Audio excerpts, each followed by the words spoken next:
بسم الله الرحمن الرحيم. السلام عليكم ورحمة الله وبركاته. إن الحمد لله نحمده ونستعينه ونستغفره ونعوذ بالله من شرور أنفسنا وسيئات أعمالنا. من يهده الله فلا مضل له ومن يضلله فلا هادي له. أشهد أن لا إله إلا الله وحده لا شريك له، وأشهد أن محمدا عبده ورسوله لا نبي بعده. اللهم صل وسلم على نبينا محمد وعلى آل محمد كما صليت على إبراهيم وعلى آل إبراهيم إنك حميد مجيد، وبارك على محمد وعلى آل محمد كما باركت على إبراهيم وعلى آل إبراهيم إنك حميد مجيد. اللهم لا سهل إلا ما جعلته سهلا وتجعل الحزن إذا شئت سهلا. رب اشرح لي صدري ويسر لي أمري واحلل عقدة من لساني يفقه قولي. ربنا لا علم لنا إلا ما علمتنا إنك أنت العليم الحكيم. Ikhwani wa akhwati fillah, azani Allah wa iyyakum. Kita bersyukur kepada Allah Subhanahu wa taala dengan mengucapkan kalimat yang sangat agung, kalimat yang mentiadakan segala puji kecuali pujian yang baik bagi Allah Subhanahu wa taala, yaitu alhamdulillahi rabbil alamin. Kerana di pagi ini kita diberikan nikmat yang sangat agung, yaitu nikmat sihat dan nikmat masa, sehingga dengan kedua nikmat yang diberikan oleh Allah Subhanahu wa taala kepada kita, kita dapat mempergunakannya dalam hal kebaikan, yaitu menuntut ilmu, mempelajari tentang Al-Quran, memahami dan mengerti tentang Al-Quran, mengerti tentang makna kalimat demi kalimat, mengerti tentang tafsiran dan maksud daripada ayat-ayat Al-Quran. Ikhwani wa akhwati fillah, azani Allah wa iyyakum. InsyaAllah ta'ala kita akan sambung pelajaran kita mengerti Al-Quran, iaitu dalam surah, masih lagi dalam surah Abasah, iaitu ayat yang ke-17. Nah, ayat yang ke-17 insyaAllah ta'ala.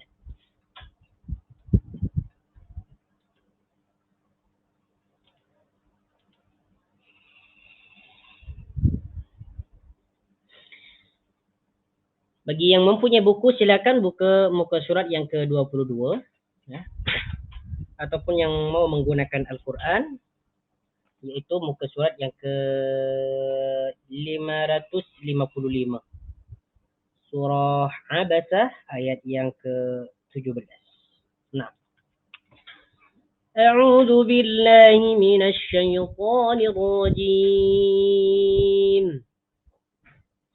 Qutilal insanu ma akfarah min ayyi syai'in khalaqah min nutfatin khalaqahu faqaddarah ثم السبيل يسره ثم أماته فأقبره ثم إذا شاء أنشره كلا لما يقض ما أمره فلينظر الإنسان إلى طعامه أنا صببنا الماء صبا ثم شققنا الأرض شقا فأنبتنا فيها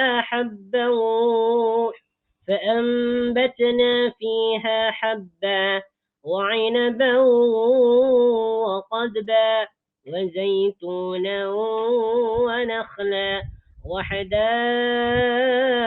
غلبا وفاكهة وأبا متاعا لكم ولأنعامكم. Ayat yang ke-17, Qutilal insanu ma akfar.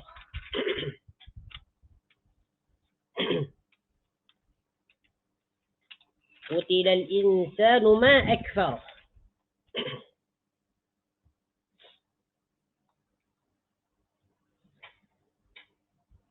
Qutilal insanu ma akfarah, binasalah ataupun celakalah manusia. Ini sebenarnya sudah diterjemahkan pada minggu lepas ya. Apalah ulang Sebab dia ada kaitannya dengan ayat berikutnya nanti. Qutilal insanu, binasalah atau celakalah manusia. Kenapa dia celaka? Ma akfar, betapa atau alangkah. Nah, betapa dia kufur. Atau alangkah dia kufurnya. Nah, qutilal insanu, binasalah manusia. Ma akfar, alangkah dia kufurnya. Ma akfar, alangkah dia kufurnya.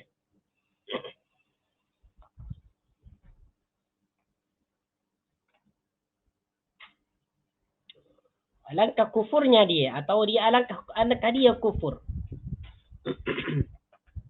Baik. Jadi dalam ayat yang ke-17 ini Allah Subhanahu wa taala berfirman, qutilal insanu. Ini maknanya binasalah manusia. Ini jangan kita terjemahkan dengan manusia telah dibunuh, bukan. Ya. Tetapi terjemahan yang tepat adalah qutilal insanu, binasalah manusia. Memang mana asalnya qutila ini adalah dibunuh. Qatala yaqtulu, membunuh.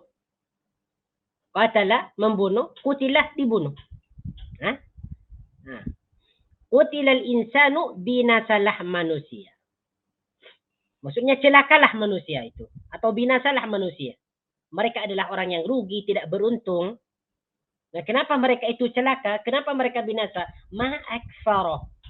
Ma'akfaroh ni kalau kita tengok dalam terjemah dalam tafsir Ibnu Katsir, di sini ada dua pemahaman. Ya, ada dua pemahaman, ada dua tafsiran. Yang pertama, ma asyadda kufrahu. Ya, ma asyadda kufrahu. Betapa ataupun alangkah kafirnya mereka ini, manusia ini yang tidak mau beriman kepada Allah Subhanahu wa taala. Ma akfar, alangkah kufurnya mereka ini, sehingga mereka dibinasakan oleh Allah Subhanahu wa taala. Ini maksud yang pertama. Ma asyadda kufrahu. Kemudian waqala Ibnu Jarir, kata Ibnu Katsir, waqala Ibnu Jarir berkata, wa yuhtamalu an yakuna al-murad ayyu syai'in ja'alahu kafiran. Yang kedua ni boleh dimaksudkan pada ayat ini, ma akfar ni maksudnya adalah ayyu syai'in ja'alahu kafiran. Apa sesuatu yang menyebabkan dia itu kafir. Nah, maksud dia ma akfaruhu. Jadi yang untuk perkataan ma akfar ni, ya, maksud yang pertama di sini ada dua maksud. Maksud yang pertama adalah alangkah atau betapa kafirnya dia. Ma'akfar. Ini maksud yang pertama. Sedang berarti di sini kalimatnya adalah kalimat ta'ajubiyah. Takjub. Jadi Allah Subhanahu wa taala takjub kepada manusia. Betapa atau alangkah kafirnya mereka ini manusia. Ini yang pertama. Yang kedua, ma'akfar. Maksud yang kedua adalah apakah yang membuat mereka itu kafir? Apakah yang membuat manusia itu kafir? Apa penyebabnya? Ini merupakan pertanyaan istifham. Ay ma hamalahu ala takdzib bil mi'at. Apa sesuatu yang membuat mereka itu mendustai, ya, mendustai hari kiamat, mendustai hari kebangkitan. Itu maksudnya ma akfarahu. Padahal dalam ayat yang ke-18 disebutkan min ayyi syai'in khalaqah. Jadi ayat yang ke-17 ini ada kaitan dengan ayat yang ke-18 nih. Min ayyi syai'in khalaqah. Dari apakah? Khalaqahu, Allah menciptakannya. Min ayyi syai'in khalaqah. Daripada apakah? Khalaqahu, Allah menciptakannya. Min di sini maknanya adalah dari. Min merupakan huruf jar. Min ayyi. Ayyi ini maknanya apa? Min ayyi syai'in. Dari apakah? Dari sesuatu apakah? Nah, khalaqahu, Allah menciptakannya. Khalaqahu, Allah menciptakannya. Hu di sini merujuk kepada al-insan. Isim dhamir hu di sini merujuk kepada al-insan. Min ayyi syai'in khalaqahu, dari apa saja atau dari apakah Allah menciptakannya. Jadi di sini kenapa Allah Subhanahu wa taala berkata qutilal insanu ma akfar. Qutilal insanu ma akfar, binasalah manusia. Apa yang menjadikan mereka itu kafir? Min ayyi syai'in khalaqah. Dari apa dia itu diciptakan sehingga mereka itu kafir? Kenapa mereka tidak ingat kepada penciptaan mereka? Min ayyi syai'in khalaqah. Jadi di sini Allah Subhanahu wa taala bertanya kepada mereka. Mereka ini diciptakan daripada apa? Sehingga mereka itu kafir kepada aku. Kata Allah Subhanahu wa taala. Min ayyi syai'in. Ayyu syai'in. Dari apakah khalaqahu Allah menciptakannya? Ya. Min nutfatin khalaqahu faqaddara. Ya. Jadi di sini ayat yang ke-18 ini mengingatkan kepada mereka. Kenapa mereka itu kafir kepada Allah Subhanahu wa taala? Dari apakah mereka itu diciptakan? Adakah mereka diciptakan dari besi? Adakah mereka itu diciptakan daripada batu yang sangat keras? Ataupun diciptakan dari benda-benda yang sangat hebat? Maka di sini jawabannya min nutfatin khalaqahu faqaddar. Min nutfatin daripada tetesan mani, khalaqahu dia Allah menciptakannya. Min nutfatin daripada tetesan mani. Perkataan nutfatin itu artinya tetesan mani. Tetesan mani. Nutfah itu tetesan mani. Min nutfatin daripada tetesan mani, khalaqahu dia menciptakannya. Hu dia, hu, perkataan hu di sini merupakan isim dhamir yang merujuk kepada perkataan al-insan. Khalaqahu dia menciptakannya. Faqaddarahu. Tengok nih. Jadi min nutfatin khalaqahu faqaddar. Jadi di sini Allah Subhanahu wa taala mengatakan mereka itu diciptakan daripada mani, daripada tetesan mani. Maksudnya adalah bagaimana mereka itu kafir kepada Allah Subhanahu wa taala, mendustakan hari kiamat, mendustakan hari pengembalian, mendustakan hari kebangkitan, padahal mereka itu diciptakan dahulu daripada tetesan mani. Kenapa mereka sampai sombong? Kenapa mereka itu sampai kafir? Padahal mereka itu diciptakan daripada tetesan mani.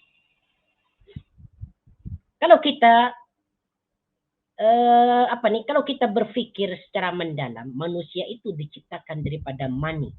Dan mani itu merupakan sesuatu yang sangat hina. Kalau kita melihat mani, ataupun kita mendengarkan perkataan tetesan mani, sperma, seakan-akan tetesan mani itu kalau kita dengar macam kurang begitu elok. Apalagi kita sampai menyentuh mani tersebut. Mungkin kita tidak mau menyentuh mani tersebut karena mani itu merupakan sesuatu yang hina. Itulah kejadian manusia. Tapi kenapa ketika setelah mereka menjadi manusia yang asalnya tetesan mani, kenapa mereka itu justru sombong, justru mereka kafir kepada Allah Subhanahu wa taala? Maka di sini Allah Subhanahu wa taala bertanya kepada mereka yang kafir, min ayyi syai'in khalaqah? Mereka itu diciptakan daripada apa? Sampai dia kafir kepada Allah Subhanahu wa taala. Min nutfatin khalaqahu. Mereka itu diciptakan daripada mani yang sangat hina. Makanya kita jangan sombong. Ya, jangan sombong. Karena kita diciptakan daripada tetesan mani yang sangat hina. Min nutfatin khalaqahu faqadar. Nah, setelah Allah Subhanahu wa taala mencipta manusia daripada mani, ya, daripada tetesan mani, faqaddarahu, maka dia menentukannya. Faqaddarahu, maka dia menentukannya.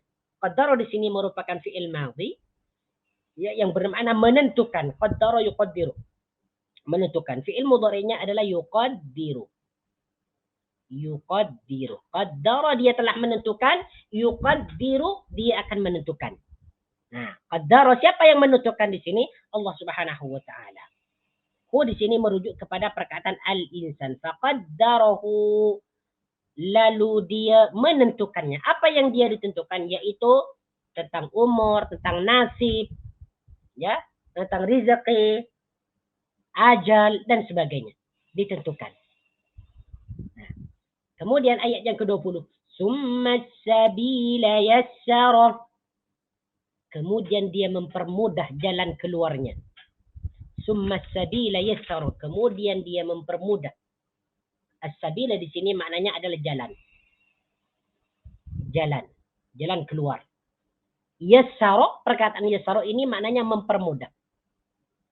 Mempermudah. Yassara ini merupakan fi'il madhi.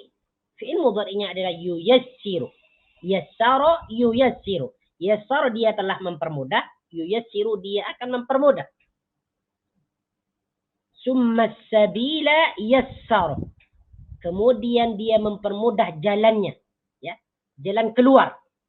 Apa yang dimaksud jalan keluar di sini? Yaitu Allah Subhanahu wa taala mempermudah kelahiran manusia itu, mempermudah keluarnya mereka daripada rahim seorang ibu. Ataupun boleh dimaksudkan Allah Subhanahu wa taala mempermudah, memberikan jalan kepada dia antara jalan yang baik dan yang buruk. Dipermudah oleh Allah Subhanahu wa taala. Tinggal dia memilih. Mau memilih jalan yang baik ke ataupun yang buruk. Summa sabila yasara. Kemudian dia mempermudah jalannya. Ayat yang ke-21. Summa amatahu fa'akbarah. Summa. Nah, ini merupakan huruf atop. Ya.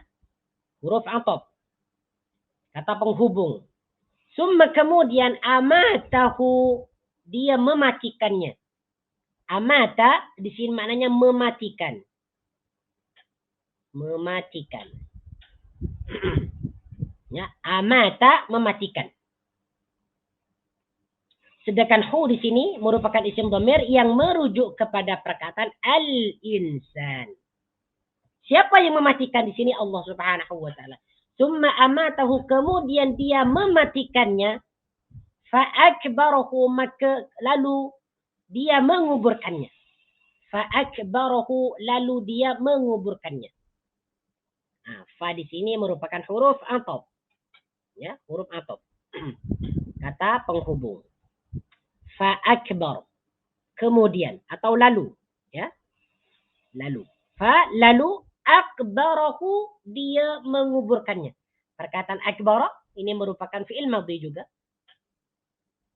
Kata kerja yang bermakna telah. Akbarah, dia telah menguburkannya. Nah, kalau kita mendengarkan perkataan kubur, ya, kubur, ya, ini sama, kubur adalah kubur. Sedangkan akbarah di sini menguburkan. Cuman kuburun di sini merupakan isim masdar. Sedangkan akbarah di sini merupakan fi'il madhi. Fi'il mudhari'nya adalah yukbiru. Akbaru dia telah menguburkan, yukbiru dia akan menguburkan. Fa'akbarahu, lalu dia menguburkannya. Hu di sini yang dimaksud siapa? Yaitu al-insan. Maka isim dhamirnya di sini merujuk kepada perkataan al-insan. Fa'akbarahu, lalu dia menguburkannya. Jadi terjemahan yang sempurna, summa amatahu fa'akbarah. Kemudian dia mematikannya, fa'akbarahu, lalu dia menguburnya.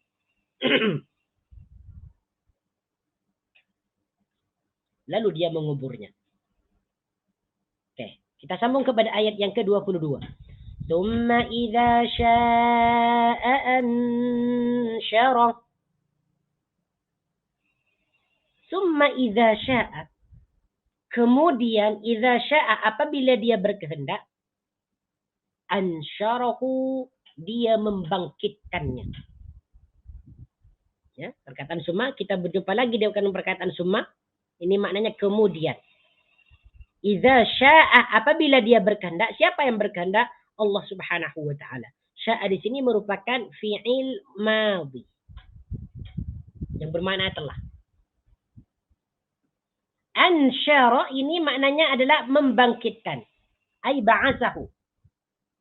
Ai ba'atsahu.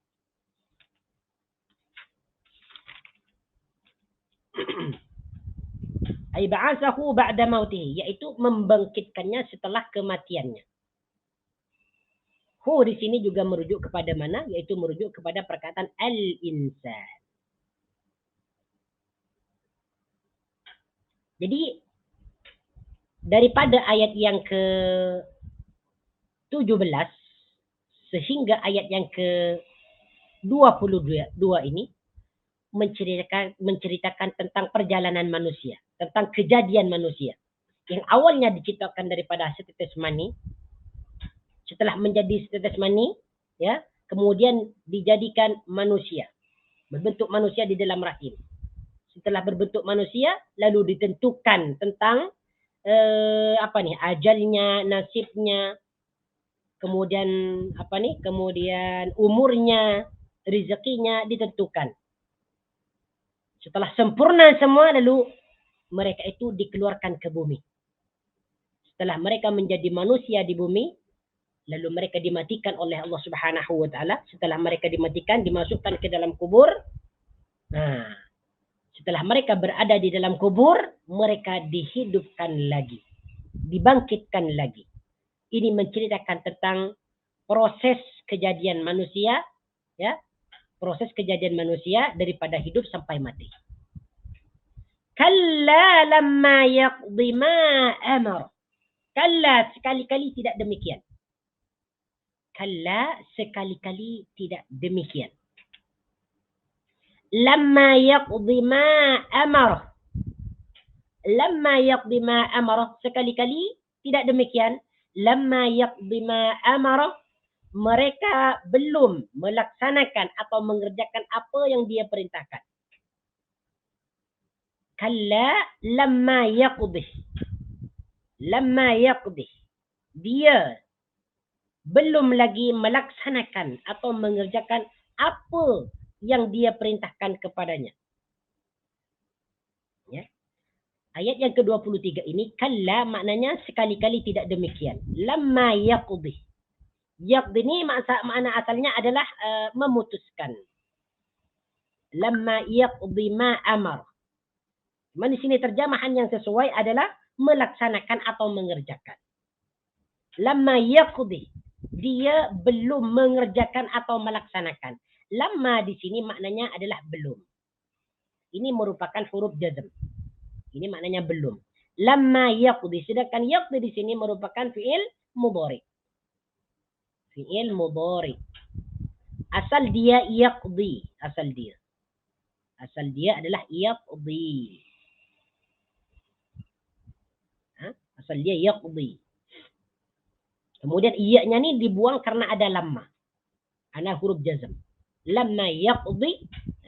Dia belum mengerjakan, belum melaksanakan ma sesuatu amarahu yang dia perintahkannya. Amarahu yang dia perintahkannya. Jadi apa yang dimaksud pada ayat yang ke-23 ini, bahwasanya manusia itu, ya, manusia itu mengakui bahwasanya mereka telah melaksanakan perintah Allah Subhanahu wa taala. Ya, mereka itu melaksanakan perintah Allah Subhanahu wa taala.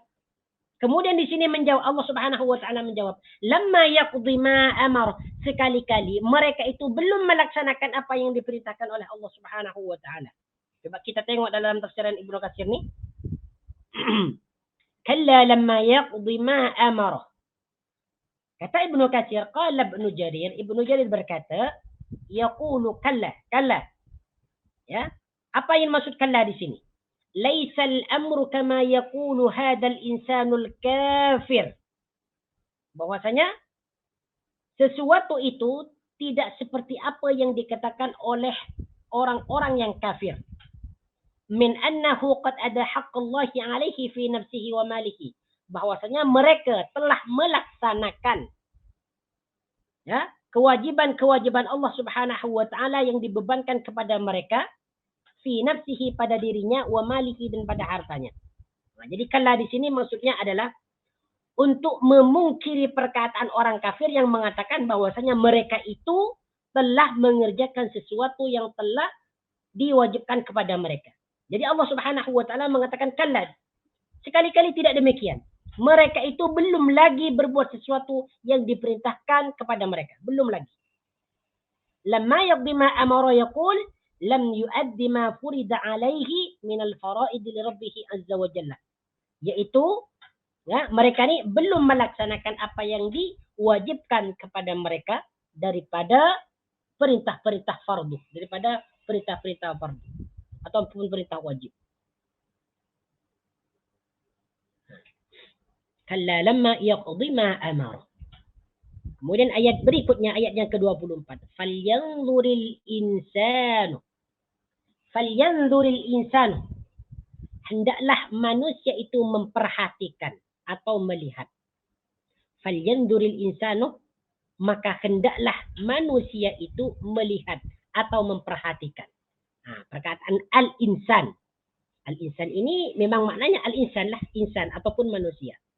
Sedangkan yanzur merupakan fi'il mudhari. Fi'il mudhari yang bermakna amar, perintah. Falyanzur. Ini fi'il mudhari tapi maknanya amar, memerintah. Kenapa? Sebab dalam fi'il mudhari di sini ada lam amar. Ini lam amar, disebut lam amar. Ini salah satu daripada huruf jazm. Daripada salah satu huruf jazm. Jadi apabila ada lam amar, bukan la amar, tapi lam amar, apabila ada lam amar masuk kepada fi'il mudhari, maka huruf akhirnya adalah baris sukun. Adalah sukun ataupun mati. Asalnya falyanzur al-insanu. Falyanzur al-insanu. Ini asal dia.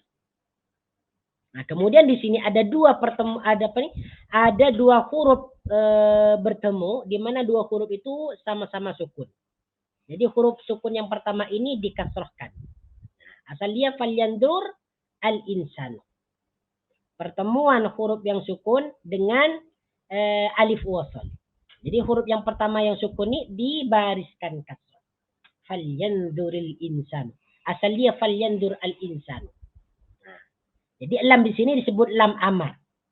Jadi apabila lam amar itu masuk kepada fi'il mudhari, maka fi'il mudhari tersebut bermakna perintah, bermakna suruhan. Jadi di sini falyanzuril insanu, maka hendaklah manusia itu memperhatikan atau melihat. Sebab perkataan yanzur di sini maknanya melihat atau memperhatikan.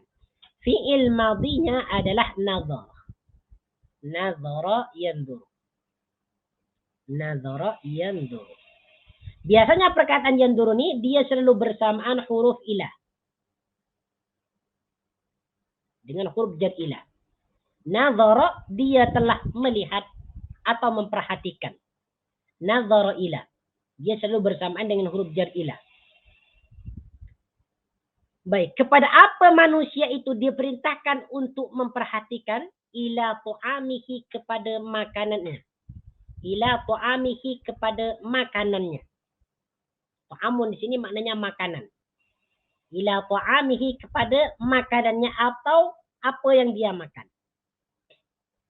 Perkataan tu'ami di sini, perkataan tu'ami, ya, perkataan tu'ami ini dimudhafkan kepada isim dhamir, kepada hi. Asal dia tu'amin. Nah, lalu dimudhafkan kepada isim dhamir hi. Tu'amihi, makanannya.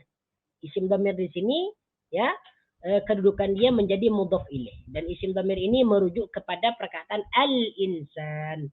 Falyanzuril insanu, maka hendaklah manusia itu memperhatikan kepada makanannya atau kepada apa yang dia makan. Ini apa yang dimaksud dalam ayat yang ke-24 ini? Allah Subhanahu wa taala memerintahkan kepada kita, ya, seluruh umat manusia untuk memperhatikan terhadap makanannya. Bagaimanakah Allah Subhanahu wa taala memproses makanan itu sehingga makanan itu boleh kita makan? Bagaimana prosesnya? Dalam ayat yang ke-25 dijelaskan, anna sababna al-ma'a sabba.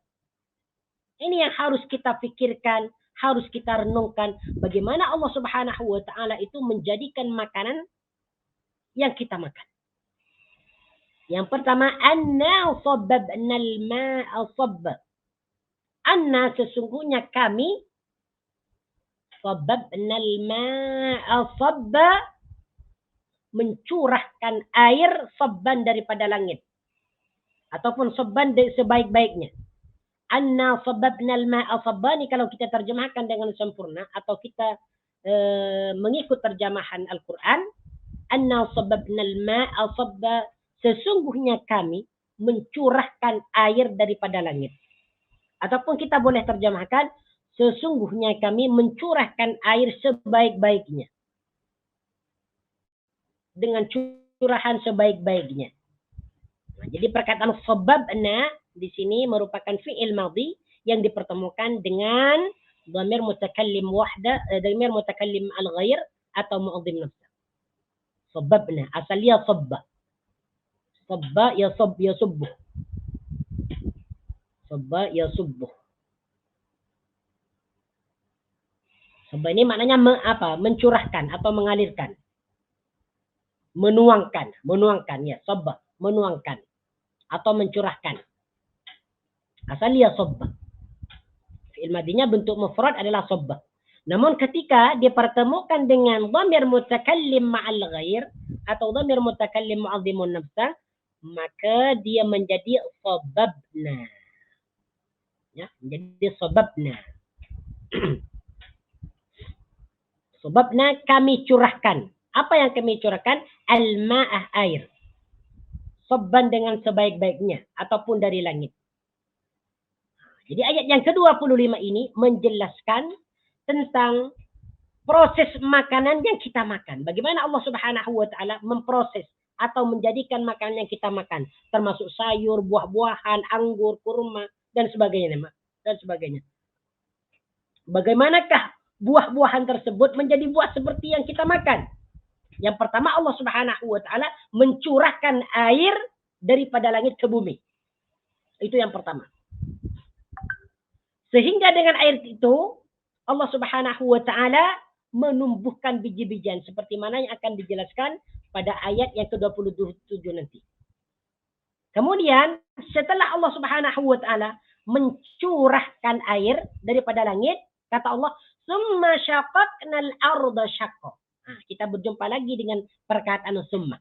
Summa, kemudian syaqaqna, kami membelah bumi. Summa syaqaqna, kemudian kami membelah bumi. Di antaranya di dalam bumi ada sungai, ada lautan, ada sumur, ada parit dan sebagainya. Jadi perkataan syaqaqna ini adalah membelah. Ya, membelah. Syaqaqna ini merupakan fi'il madhi sama dengan penjelasannya sababna. Syaqaqna fi'il madhi ini dipertemukan dengan dhamir mutakallim ma'al ghair. Nah, ma'al ghair atau mu'adhim nafsa. Ya. Syaqaqna, kata Allah, syaqaqna, kami belah.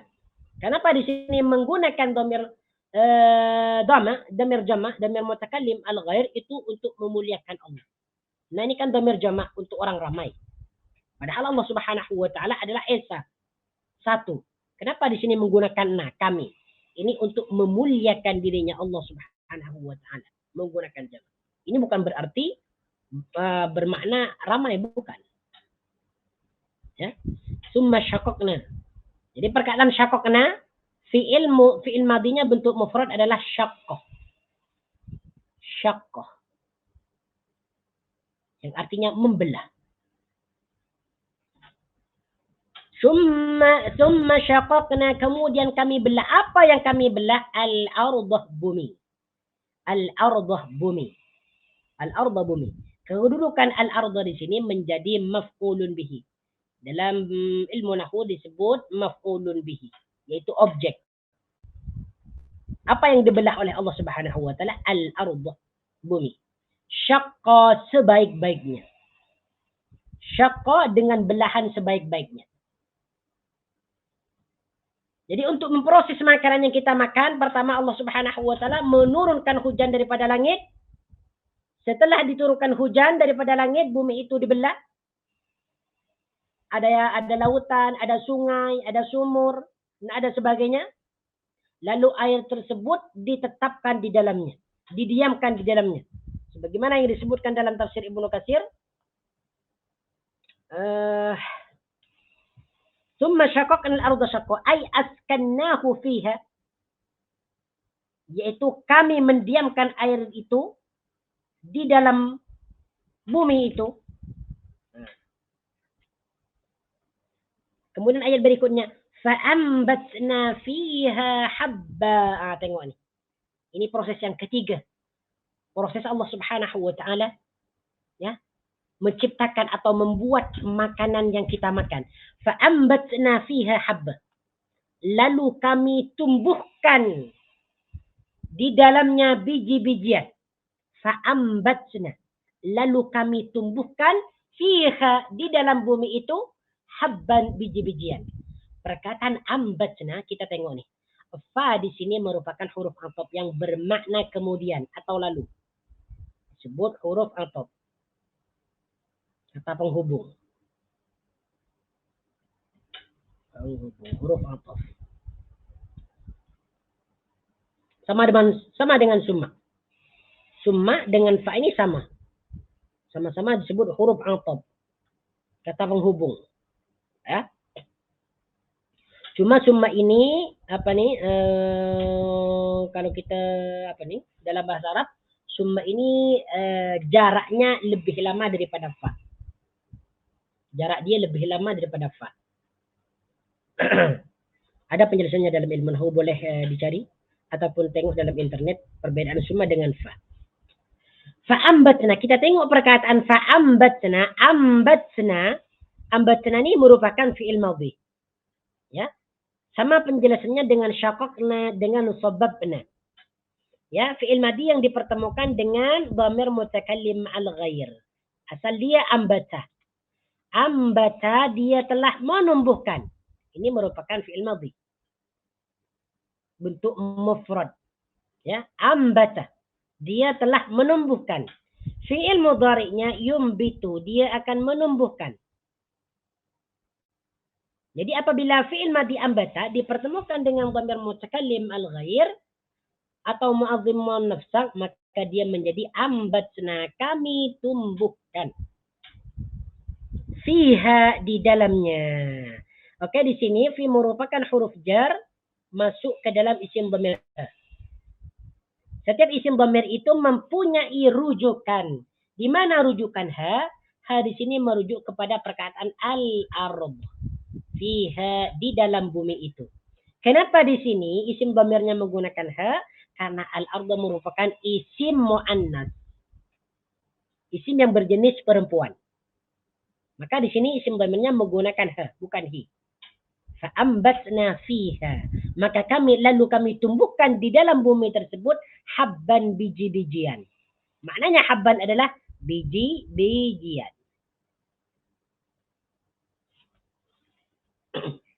Habba, biji-bijian. Jadi setelah Allah Subhanahu wa taala menurunkan hujan daripada langit ke bumi, lalu membelah bumi menjadi sungai-sungai dan sebagainya, lalu Allah Subhanahu wa taala tumbuhkan, ya, lalu Allah Subhanahu wa taala tumbuhkan biji-bijian daripada bumi tersebut. Apa saja yang ditumbuhkan oleh Allah Subhanahu wa taala? Wa'inaban dan anggur. Wa'inaban dan anggur. Perkataan inaban maknanya adalah anggur. Wa'inaban dan anggur.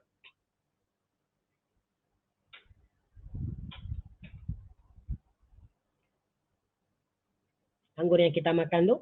Wa qadban. Apa maknanya qadban? Qadban di sini adalah sayur-sayuran. Sayur-sayuran. Wa qadban dan sayur-sayuran.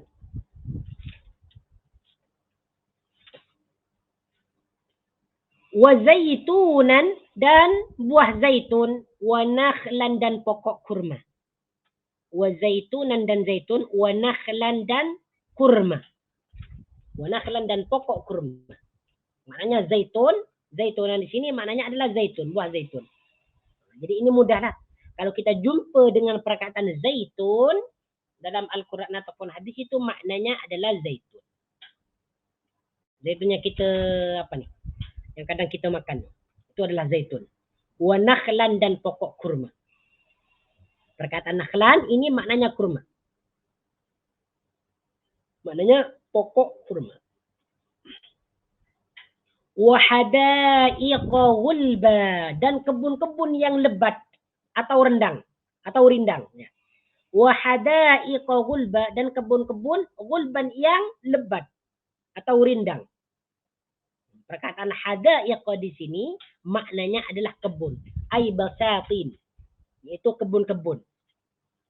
Hadaiq ini merupakan jamak kepada perkataan hadiqatun. Hadiqatun ini adalah kebun. Ini bentuk mufradnya. Hadiqatun. Sebuah kebun. Kalau hadaiq, kebun-kebun. Ini bentuk jamak. Bentuk jamak kepada perkataan hadiqatun. Sedangkan gulban ini maknanya lebat. Ya, maknanya lebat. Gulban. Disebutkan dalam tafsir Ibnu Katsir di sini. Gulban nakhlun ghiladun kiramun, yaitu pokok kurma yang lebat.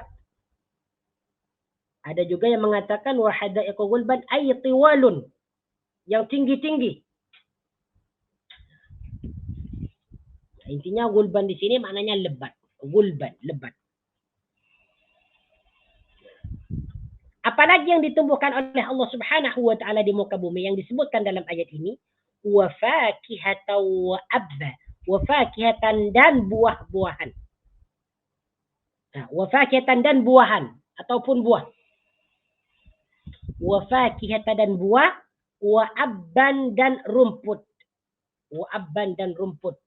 Tengok dalam terjemahan ayat yang ke-31, dan buah-buahan serta rumput-rumput. Yes, betul. Wa fakihatan dan buah-buahan, wa abban dan rumput-rumput. Yang kita yang kita jumpai setiap hari. Jadi perkataan fakihah itu maknanya buah, abban adalah rumput. Rumput. Kalau qadban di sini adalah sayur-sayuran. Kalau abban adalah rumput. Wa fakihatan wa abba, dan buah-buahan, wa abban dan rumput-rumput. Mata'an lakum wa li'an'amikum.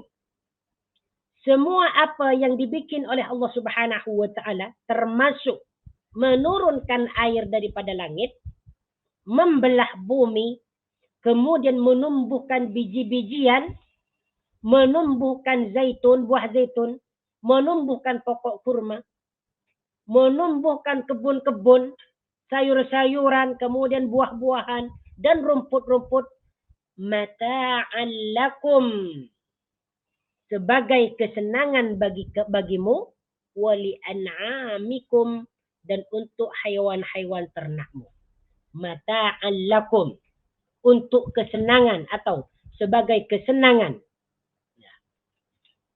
Lakum bagimu, wali an'amikum, dan untuk haiwan-haiwan ternakmu.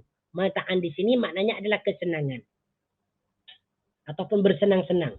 Mata'an lakum, sebagai kesenangan, lakum bagimu, wali an'amikum, dan haiwan-haiwan ternakmu.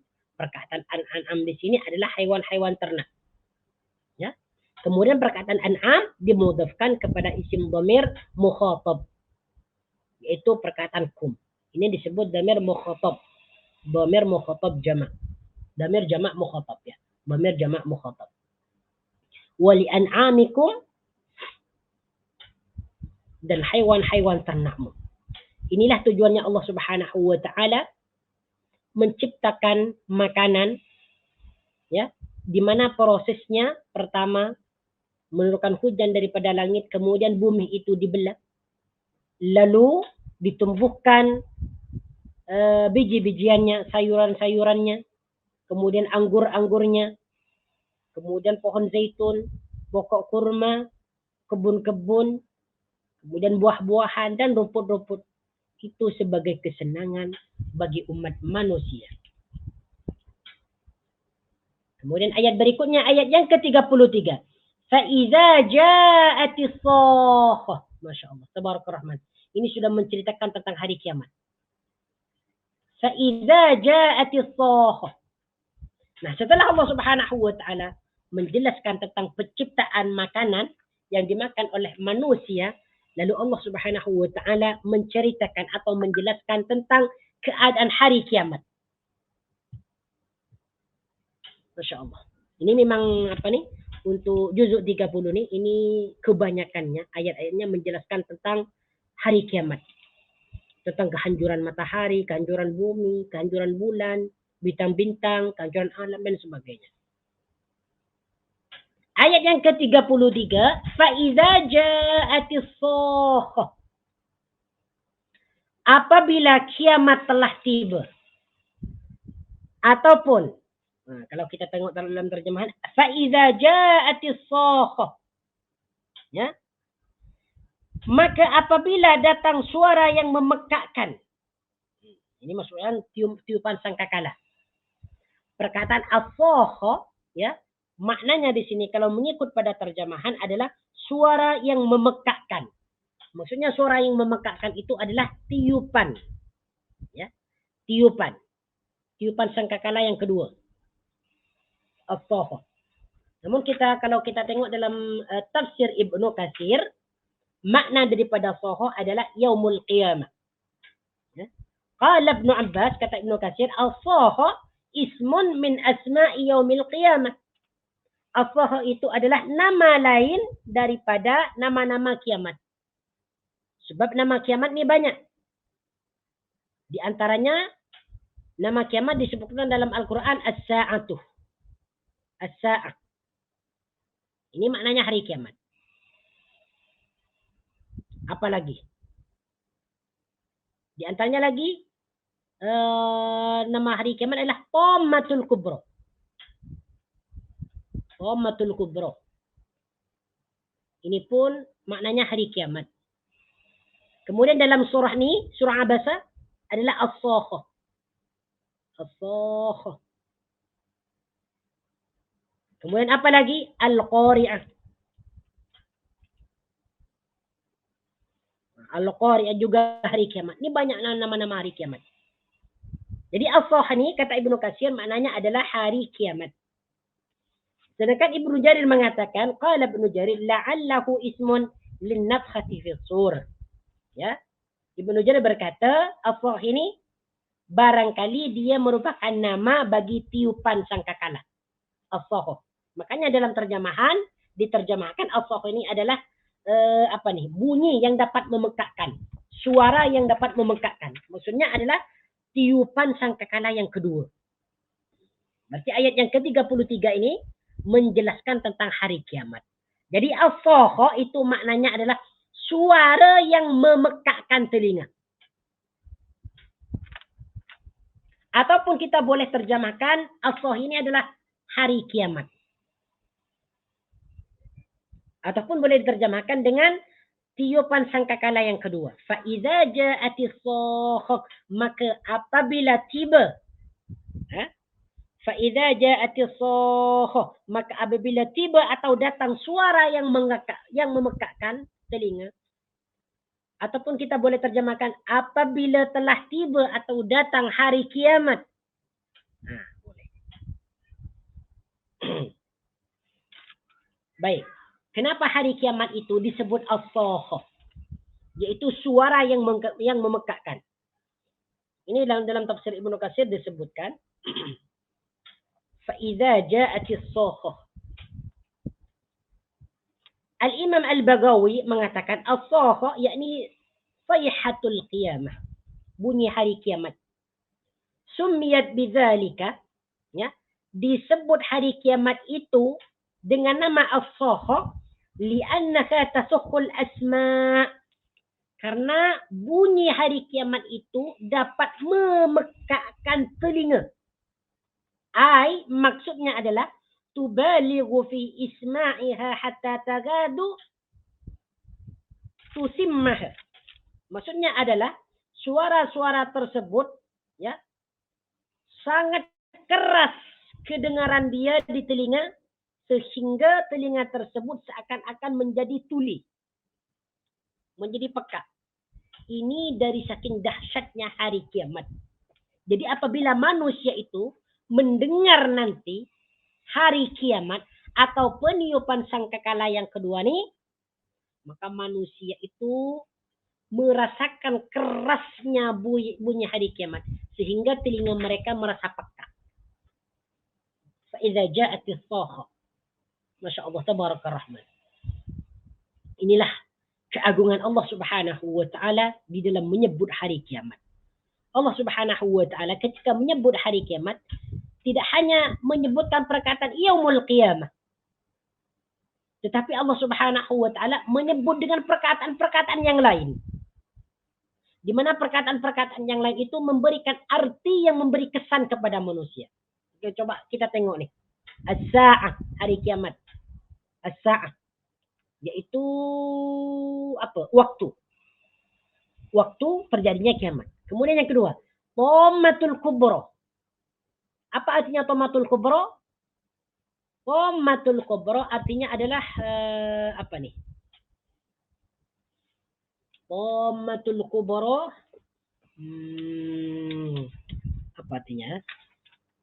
Coba tengok dalam surah An-Nazi'at. Fa'idha ja'ati Thammatul Kubra, ayat yang ke-34. Tengok tu. Malapetaka besar. Betul. Malapetaka. Ya. Kemudian as-sakhah, suara yang dapat memekakkan. Ini kenapa Allah Subhanahu wa taala menggunakan kalimat-kalimat yang berbeza, padahal maknanya adalah satu hari kiamat. Ini supaya diperhatikan oleh hamba-hambanya bahwasanya hari kiamat itu memang dahsyat, sangat mengerikan. Sehingga kita apabila membaca ayat tersebut, ayat tentang hari kiamat ataupun nama kiamat secara berulang-ulang, maka ia akan memberikan kesan keimanan kepada kita. Kita semakin takut kepada Allah apabila kita membaca perkataan sohoh, suara yang memekakkan. Masya Allah. Kalau kita membaca perkataan atau ayat Thammatul Kubra, malapetaka yang besar. Semua bumi hancur, matahari hancur, cahayanya hilang. Masya Allah. Dan sebagainya. Oke. Apa yang dimaksud soha di sini? Fa'idha ja'ati soha. Maka apabila telah tiba atau datang suara yang memekakkan, yauma yafirrul mar'u min akhih. Yauma yafirrul mar'u. Di hari seseorang lari min akhihi, daripada saudaranya. Yauma yafirrul mar'u min akhih, yaitu hari di mana seseorang lari daripada saudaranya. Perkataan yauma yafirru, ketika seseorang lari. Perkataan yafirru di sini merupakan fi'il mudhari. Ya, merupakan fi'il mudhari. Fi'il madinya adalah farra. Farra. Farra dia telah lari. Yafirru dia akan lari atau sedang lari. Sedangkan al-mar'u di sini maknanya adalah seseorang. Al-mar'u seseorang. Al-mar'u seseorang. Al-mar'u di sini kedudukan dia menjadi fa'il dari perkataan yafirru. Yauma yafirru, ketika lari. Siapa yang lari? Al-mar'u seseorang. Ini kalau kita terjemahkan secara harfiah. Ya. Yauma yafirrul mar'u, terjemah yang sesuai dengan maksud ayat ini. Yauma yafirrul mar'u, di hari seseorang lari. Lari daripada apa? Min akhihi, daripada saudaranya. Min akhihi, daripada saudaranya. Akhi di sini maknanya saudara. Akhi. Asal dia akhun. Asal dia akhu. Asal dia. Akhuhu. Akhu. Akhuhu. Saudaranya. Min akhihi. Ini asal dia akhuhu. Nah, kemudian perkataan akhihi dimasuki oleh huruf jar min. Yang asalnya akhuhu menjadi akhihi. Kenapa menjadi akhihi? Ya, karena perkataan akhihi ini dimasukkan oleh min. Jadi wawunya diganti kepada iya. Min akhihi. Sebab dia dalam keadaan majrur. Tanda ajarnya dengan iya. Min akhihi, daripada saudaranya. Ya, daripada saudaranya. Dalam keadaan marfu, akhuhu. Dalam keadaan majrur, akhihi. Jadi perkataan hi di sini merupakan isim dhamir yang merujuk kepada al-mar'u. min akhihi, daripada saudaranya. Yauma yafirrul mar'u min akhihi. Jadi nanti ketika ditiupkan sangkakala yang kedua nih, ya, ataupun ketika terjadinya hari kiamat, ataupun ketika datang suara yang memekakkan telinga, semua manusia di waktu itu lari daripada saudaranya, wa ummihi, dan ibunya, wa abihi, dan ayahnya. Tengok nih. Inilah yang akan berlaku nanti apabila datangnya hari kiamat. Apabila manusia mendengarkan suara yang dapat memekakkan telinga, maka semuanya akan lari. Semuanya akan lari. Seorang anak akan lari daripada saudaranya. Seorang anak akan lari daripada ibunya. Seorang anak akan lari daripada bapaknya atau daripada ayahnya. Tidak memperdulikan satu sama lain. Beza dengan manusia ketika mereka hidup di dunia. Apabila ada bencana, ya, seperti tanah runtuh, ataupun tsunami, ataupun balak dan sebagainya, mereka tidak langsung lari. Tetapi mereka masih mencari di mana anaknya, di mana bapaknya, di mana ibunya, dicari semua. Mau diselamatkan. Berbeza nanti ketika kiamat berlaku. Semua manusia akan lari dan tidak memperdulikan keluarganya. Saudaranya ditinggal, ibu bapaknya semua ditinggal, tidak dipedulikan. Karena ketika itu kejadian hari kiamat sangat dahsyat, sehingga melupakan orang-orang yang dekat kepada kita, dilupakan semua. Dilupakan semua. Nah, jadi perkataan ummun di sini, ummun ini maknanya ibu atau ummi. Wa ummihi, dan ibunya. Jadi kalau kita menjumpai perkataan ummun atau ummi, dalam Al-Quran itu maknanya adalah ibu. Wa ummihi, dan ibunya. Perkataan ummi di sini dimudhafkan kepada isim dhamir. Isim dhamirhi. Ya, isim dhamirhi. Dimudhafkan kepada isim dhamirhi. Ya, setiap isim dhamir mempunyai rujukan. Di manakah rujukan isim dhamirhi di sini? Yaitu merujuk kepada al-mar'u. Merujuk kepada al-mar'u. Wa ummihi, dan ibunya. Wa abihi, sama. Abi maknanya adalah ayah. Abun. Diambil daripada perkataan abun. Asal dia abuhu. Asal dia abuhu. Sebelum menjadi abihi, asal dia abuhu. Abuhu dalam keadaan marfu. Dalam keadaan rafa. Sedangkan dalam keadaan majrur, abihi. Ia diijarkan dengan dengan huruf ya. Sebab dia menjadi ataf. Wa sahibatihi. Apa maknanya sahibati? Maknanya sahibati adalah istrinya. Sahibatun. Sahibatun adalah istri. Jadi perkataan lain daripada zaujatun adalah sahibatun. Jadi zaujatun dengan sahibatun ini maknanya sama. Istri. Wa sahibatihi, dan istrinya. Ini jangan kita terjemahkan atau kita maknai dengan kawan perempuan. Bukan kawan perempuan. Ini yang lebih tepat adalah istri. Memang asal maknanya sahibatun di sini adalah kawan perempuan. Namun yang dimaksud kawan perempuan di sini adalah istri. Wa sahibatihi. Sebab di sini perkataan sahibatun kalimatnya adalah muannas. Kawan perempuan, sahibatun. Maksudnya adalah istri. Wa sahibatihi, dan istrinya, wa banihi, dan anaknya.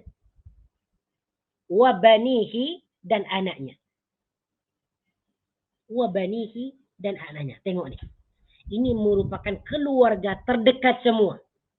Saudara, akhihi, saudara, ummihi, ibunya, abihi, ayahnya, sahibatihi, istrinya, banihi, anak-anaknya, Masya Allah, Tabarakallah Rahman. Ini merupakan keluarga yang paling dekat dengan kita. Namun ketika berlakunya hari kiamat nanti, mereka semua ditinggalkan. Tidak akan ditanya di mana kamu. Tidak akan dicari di mana kamu sembunyi. Tidak akan. Semuanya akan lari. Semua orang di waktu itu akan lari semua. Likulli imri'in minkum yawma idin sya'nu yuniyan. Tengok ni. Kenapa mereka lari semua? Likulli imri'in minkum yawma idin sya'nu yun. Ya. Setiap seseorang daripada mereka. Likulli imri'in minkum. Setiap seseorang daripada mereka. Yawma idin ketika itu. Ketika berlakunya as-saffah. Hari kiamat. Sya'nu yuni mempunyai urusan yang cukup menyibukkan. Likulli imri'in minhum, perkataan kullu di sini maknanya semua atau tiap-tiap. Likulli imri'in, setiap seseorang. Jadi kulli imri'in ini maknanya setiap orang. Imri'in ini merupakan jamak kepada al-mar'u. Imri'in orang-orang. Jadi kalau kullu mri'in setiap orang, minhum daripada mereka, yaitu daripada al-insan, sama ada orang yang beriman ataupun orang yang kafir, yaumaidin ketika itu, ketika berlakunya hari kiamat atau berlakunya suara yang dapat memekakkan telinga, sya'nu yuni, sya'nun mempunyai urusan, yunihi yang cukup menyibukkannya. Sya'nun ini maknanya urusan. Urusan. Sama dengan amrun. Jadi kalau kita bertemu dengan perkataan sya'nun, itu maknanya urusan. Ya, maknanya urusan. Yuni, perkataan yuni di sini merupakan fi'il mudhari. Mudhari. Fi'il madinya adalah aghna. Aghna yuni. Mencukupkan atau menyibukkan. Yunihi menyibukkannya. Yang cukup menyibukkannya. Yang cukup menyibukkannya. Likulli imri'in minhum yawma idin sya'nu yughni. Setiap jiwa-jiwa daripada mereka, sama ada orang kafir ataupun orang beriman, di waktu itu mempunyai urusan yang sangat menyibukkan mereka. Jadi maksudnya adalah semua manusia di waktu itu, di waktu berlakunya hari kiamat, semuanya sibuk. Mereka tidak memperdulikan sama lain. Bahkan mereka itu lupa. Lupa kepada ibu, lupa kepada ayah, lupa kepada anak. Ya. Sebagaimana di sini disebutkan dalam beberapa hadis tentang keadaan kita nanti di padang mahsyar nih, juga disebutkan dalam tafsir Ibnu Katsir nih, tentang tafsiran likulli imri'in minkum yawma idin sya'nu yuni. Kata Ibnu Katsir di sini, ai huwa fi syughuli syaghilin min ghairihi. Itu ketika itu mereka sangat sibuk. Fi syughuli syaghilin min ghairihi. Sibuk daripada urusan lain, sangat sibuk.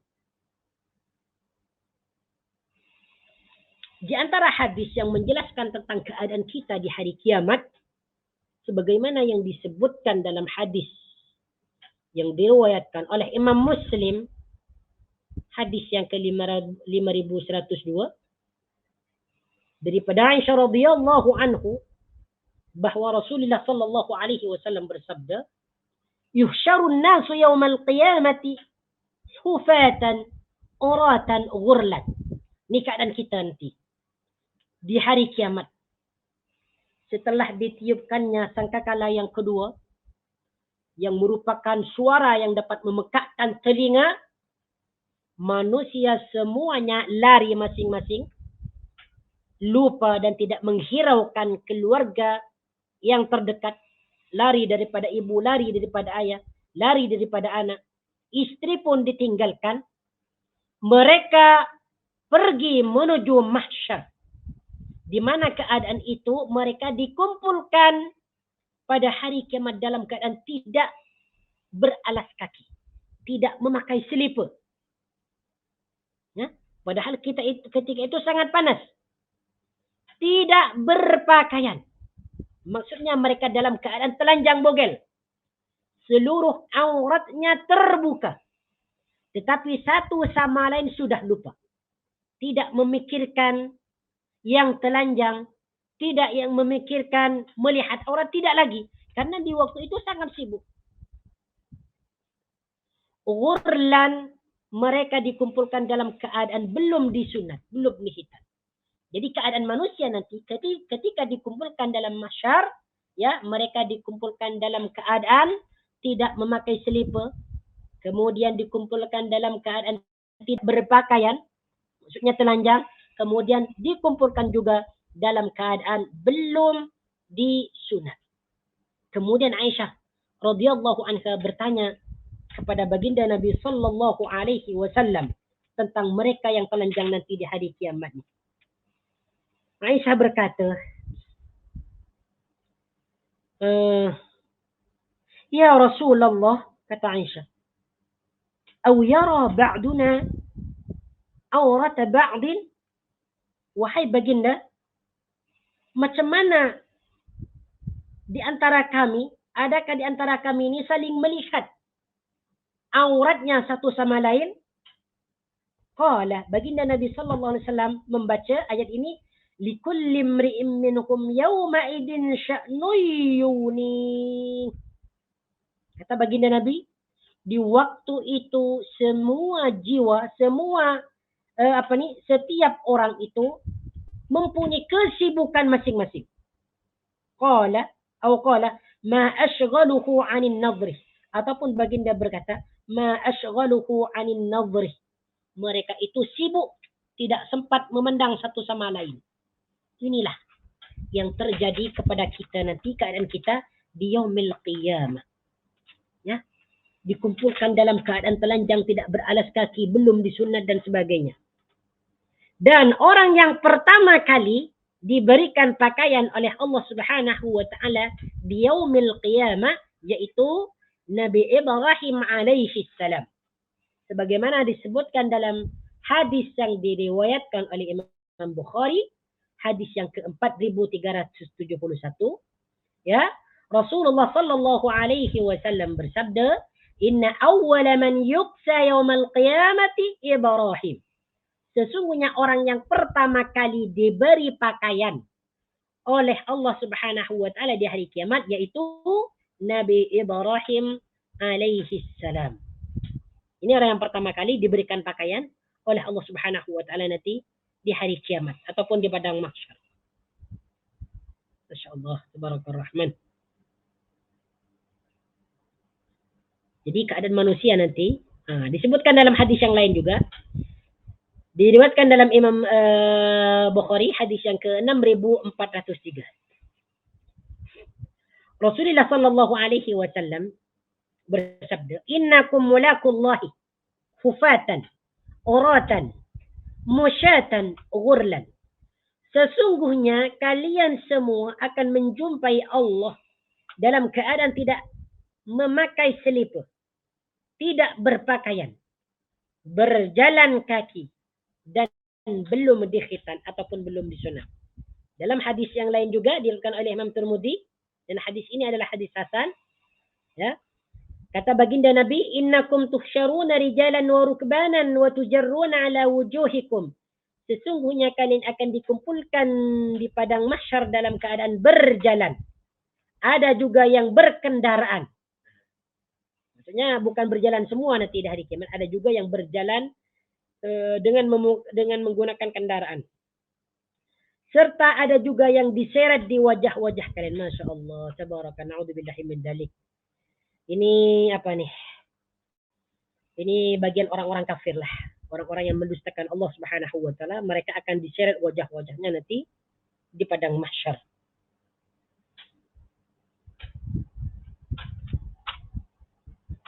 Tengok lagi nih nanti. Ketika kita dikumpulkan di hari kiamat nanti, matahari didekatkan dengan jarak 1 mil. Ketika hari kiamat nanti, jarak matahari dengan kita itu 1 mil. Ya, 1 mil. Sebagaimana Rasulullah SAW bersabda, hadis ini diriwayatkan oleh Muslim, hadis yang ke-2864. Kita tengok sebentar ya. Nah, bagaimana keadaan atau dekatnya matahari dengan kita nanti di padang mahsyar. Rasulullah sallallahu alaihi wasallam bersabda, "Tudna asy-syamsu yaumal qiyamati minal khalqi hatta takuna minhum kamiqdari milin." Pada hari kiamat, matahari didekatkan jaraknya terhadap makhluk hingga tinggal sejauh 1 mil. Qala Sulaim bin Amir. Sulaim bin Amir, perawi hadis ini berkata, "Fawallahi ma adri ma ya'ni bil milih, amasafat al-ardi amil mil alladhi tuktahalu bihil ain." Demi Allah, aku tidak tahu apa yang dimaksud dengan mil. Adakah ukuran jarak perjalanan atau alat yang dipakai untuk bercelak mata? Nah, ini maksudnya. Jadi kata perawi ini, aku tidak paham. Yang dimaksud mil ni, adakah dia ukuran jarak perjalanan ke ataupun mil alat yang dipakai untuk bercelak? Apakah itu yang dimaksud ukurannya? Qala fayakunu an-nasu ala qadri a'malihim fil 'araqih. Ya. Kemudian Nabi sallallahu alaihi wasallam bersabda, sehingga manusia tersiksa dalam keringatnya, dalam peluhnya, sesuai dengan kadar amal-amalnya ni. Tengok, jadi manusia itu berkeringat nanti. Dari saking dekatnya matahari dengan kita. Bahkan keringat tersebut menjadi siksaan bagi manusia sesuai dengan amal-amal mereka. Faminkum man yakunu ila ka'baihi. Ya. Di antara mereka ada yang keringatnya sampai kedua mata kaki atau buku lali. Nah, itu di antara mereka. Jadi peluh mereka sampai kedua buku lali. Wa minkum man yakunu ila rukbatayhi. Ada yang sampai kedua lutut. Bayangkan, ini peluh, ya, peluh manusia atau keringat manusia nanti di padang mahsyar. Ada yang sampai kepada buku lali, ada yang sampai kepada lutut. Ini bergantung kepada amalan mereka. Ya, jika amalan mereka sangat buruk, mungkin dia akan sampai kepada lututnya. Wa minkum may yakunu ila haqwayhi. Ada yang sampai kepada pinggangnya. Bayangkan, ini hanya peluh ya, peluh. Sampai kepada pinggang. Dipenuhi dengan peluh. Tenggelam ya. Wa minkum may yakunu ila haqwayhi wa minkum may yuljimuhu al-'araqu iljaman. Serta ada yang tenggelam dalam keringatnya. Bayangkan ini tenggelam, bukan tenggelam dalam air, tetapi tenggelam kerana peluh. Keringat manusia nanti di hari kiamat. Ini makanya Allah Subhanahu wa taala mengatakan likulli imri'in minkum yawma idin sya'nu yun. Setiap seseorang di waktu itu, di waktu berlakunya hari kiamat sangat sibuk. Mereka mencari pertolongan ke sana kemari, pergi ke Nabi Musa, pergi ke Nabi Isa, pergi ke Nabi Muhammad dan sebagainya. Nah, itulah okay. Kemudian wa asyara Rasulullah sallallahu alaihi wasallam biyadihi ila fihi. Rasulullah sallallahu alaihi wasallam memberikan isyarat dengan meletakkan tangan ke mulut beliau. Masya Allah, tabarakallah rahman. Inilah keadaan manusia nanti di padang mahsyar. Semoga kita dijauhkan daripada siksa di padang mahsyar nanti. Semoga kita diselamatkan. Semoga kita mendapat syafaat Rasulullah sallallahu alaihi wasallam. Lanjutan ayat ini, sambungan ayat ini, ayat yang ke-38. Tengok ni. Wujuhu yawma idin musfirah.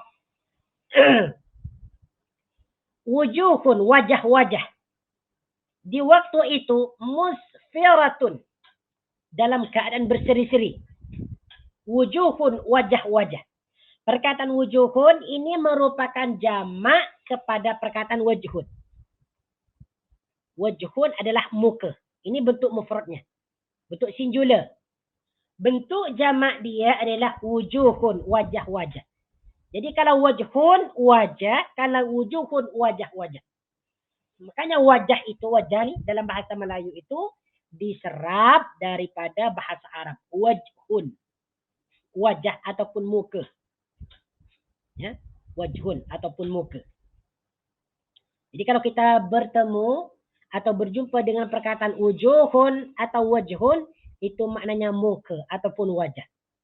Yauma'idin di waktu itu, ya, di waktu terjadinya hari kiamat ataupun di waktu ya berlakunya hari kiamat, musfiratun, berseri-seri. Berseri-seri. Ini wajahnya siapa? Wajahnya orang yang beriman. Nah, jadi wajahnya orang yang beriman nanti di hari kiamat berseri-seri. Apa nih? Kita tengok dalam tafsiran Ibnu Katsir. Ay mustaniratun, berseri-seri. Ya, terang. Bercahaya. Ini wajahnya orang yang beriman nih. Ketika terjadinya hari kiamat. Dhahikatun mustabsyirah. Dhahikatun. Jadi musfiratun di sini maknanya berseri-seri. Berseri-seri. Musfiratun. Ingat. Dhahikatun. Tertawa. Mustabsyiratun. Gembira. Ya, tengok nih.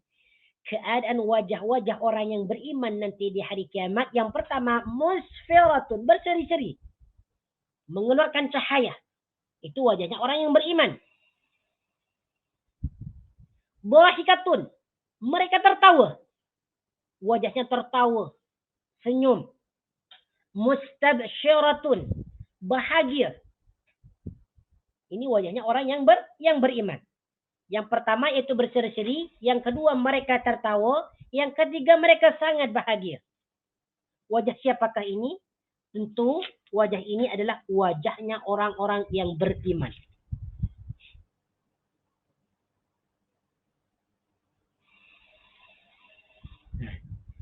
Dalam tafsir Ibnu Katsir, ay masruratun, yaitu gembira, bahagia, farhatun bahagia, min sururi qulubihim. Ya, min sururi qulubihim, dari kesenangan hati mereka, dari kebahagiaan hati mereka. Qad zaharul basharu ala wujuhihim wa haula'i ahlul jannati.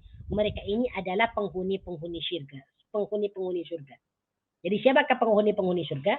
Itu orang-orang yang beriman. Berarti wajah orang-orang yang beriman nanti di hari kiamat, musfiratun, berseri-seri, dhahikatun, sambil mereka tertawa, mustabsyiratun, mereka bahagia.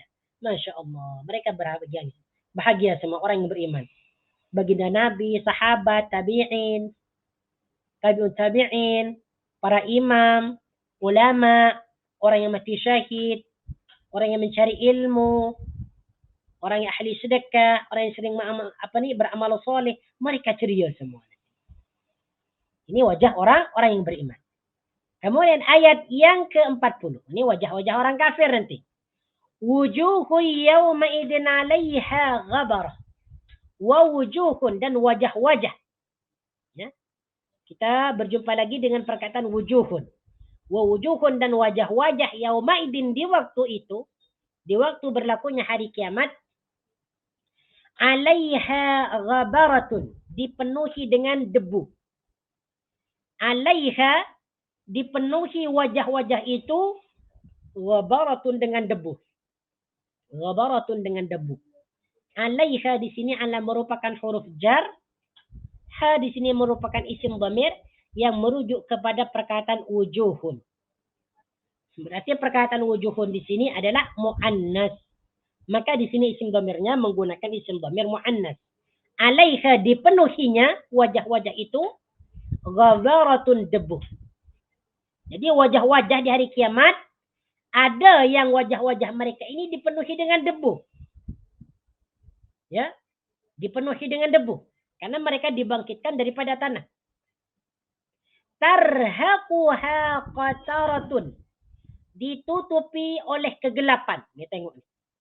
Ya.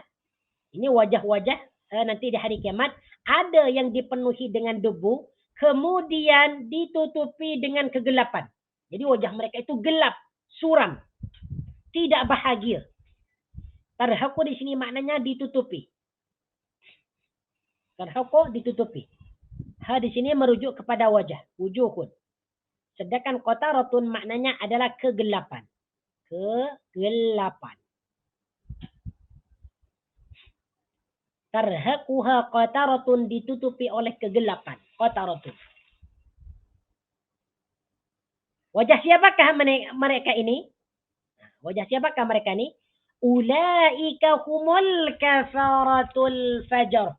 Ulaika mereka itu wajah-wajah yang dipenuhi dengan debu, kemudian ditutupi dengan kegelapan, yaitu mereka itu adalah orang-orang kafir al-fajaratu yang durhaka. Ulaika mereka itu, yaitu mereka yang mempunyai wajah-wajah dipenuhi dengan debu dan gelap, humul kafaratu adalah orang-orang kafir, al-fajaratu yang dusta. Dan yang orang-orang kafir, al-fajaratu yang dusta. Bukan yang dusta, yang yang durhaka. Al-fajaratu yang durhaka. Jadi inilah wajah orang kafir. Jadi wajah-wajah yang pertama nih yang dalam ayat yang ke-38 ini merupakan wajah-wajah orang yang beriman. Sedangkan wajah-wajah yang kedua dalam ayat yang ke-40 ini wajah-wajah orang kafir. Semoga kita termasuk kepada ayat yang ke-38. Wujuhu yawma idin musfirah. Ayat yang ke-39. Dhahikatum mustabsyirah. Sebenarnya nih kita hidup di dunia, inilah yang kita cari sebenarnya. Inilah yang kita tuju sebenarnya. Yang pergi ke sana kemari mencari ilmu. Yang pergi ke sana kemari bekerja. Yang pergi ke sana kemari berdagang. Yang pergi ke sana kemari mencari nafkah dan sebagainya. Tujuannya ini. Wujuhu yawma idin musfirah dhahikatum mustabsyirah. Tujuannya adalah ini. Yaitu mencari syurga. Ataupun kalau tidak, tujuannya yang kedua. Wujuhu yawma idin 'alaiha ghabar. Tarhaquha qatar. Wal iyadu billahi ta'ala. Di mana seorang yang beriman atau seseorang nanti apabila diselamatkan oleh Allah Subhanahu wa taala daripada siksa api neraka dan dimasukkan ke dalam syurga, itulah orang yang beruntung. Itulah orang yang beruntung. Sebagaimana Allah Subhanahu wa taala sebut dalam Al-Qur'an, lupa ayat yang keberapa, surah berapa? Faman zuhziha 'anil nar wa udkhilal jannah faqad faz.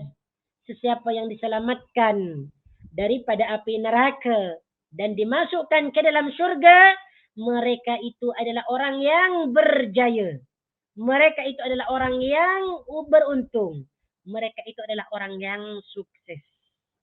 Kalau kita di dunia sukses, berjaya, banyak harta, mempunyai rumah yang mewah, mempunyai kereta yang banyak, keturunan yang banyak, semua dimiliki, itu bukan merupakan kejayaan. Itu hanya kejayaan sementara saja. Beberapa saat saja. Sementara kejayaan yang hakiki adalah wujuhu yawma idin musfirah dhahikatum mustabsyirah. Masya Allah, tabarakallah. Bayangkan nih, kalau kita termasuk pada ayat yang ke-38 dan 39, maknanya kita dimasukkan ke dalam surga. Semua nikmat-nikmat yang ada di dalam surga kita akan dapatkan. Kita akan meminum air kapur. Kemudian air yang dicampur dengan halia. Buah-buahan datang dengan sendirinya kepada kita. Tanpa kita susah payah menanamnya. Semua kenikmatan laki-laki diberikan bidadari, pembantu kita adalah seorang pemuda. Masya Allah Tabarakar Rahman. Bejana-bejana atau bekas-bekas di dalam surga terbuat dari emas dan perak. Masya Allah Tabarakar Rahman. Inilah yang kita cari sebenarnya. Jadi macam mana cara kita mendapatkan wujuhu yawma idin musfirah, dhahikatum mustabsyirah? Tidak ada lain, yaitu beriman kepada Allah Subhanahu wa taala dan beramal saleh. Beriman kepada Allah Subhanahu wa taala dan beramal saleh. Kata Allah Subhanahu wa taala dalam surah Al-As, wal 'as, sesungguhnya wal 'as, demi masa, innal insana lafi khusr, sesungguhnya manusia itu dalam kerugian. Manusia semuanya rugi. Rugi semua, tidak beruntung. Rugi. Kecuali ini mereka adalah orang yang beruntung. Seperti yang sudah dijelaskan tadi. Siapa mereka beruntung? Orang yang dimasukkan ke dalam surga dan diselamatkan daripada api neraka. Kata Allah, illal ladzina amanu wa 'amilus shalihat, kecuali orang-orang yang beriman, wa 'amilus shalihati, dan orang-orang yang berbuat kebaikan, wa tawasaw bil haqqi, dan saling berwasiat, saling menasihati dalam kebaikan, wa tawasaw bis sabr, dan saling mewasiati atau menasihati dalam kesabaran.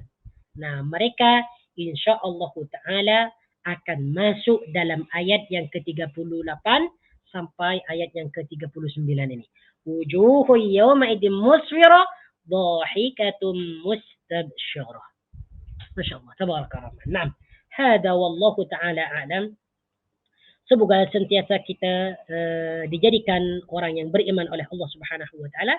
Semoga kita ditetapkan dalam keimanan dan keislaman, dan semoga sentiasa kita gemar atau suka berbuat amal kebajikan dan kebaikan.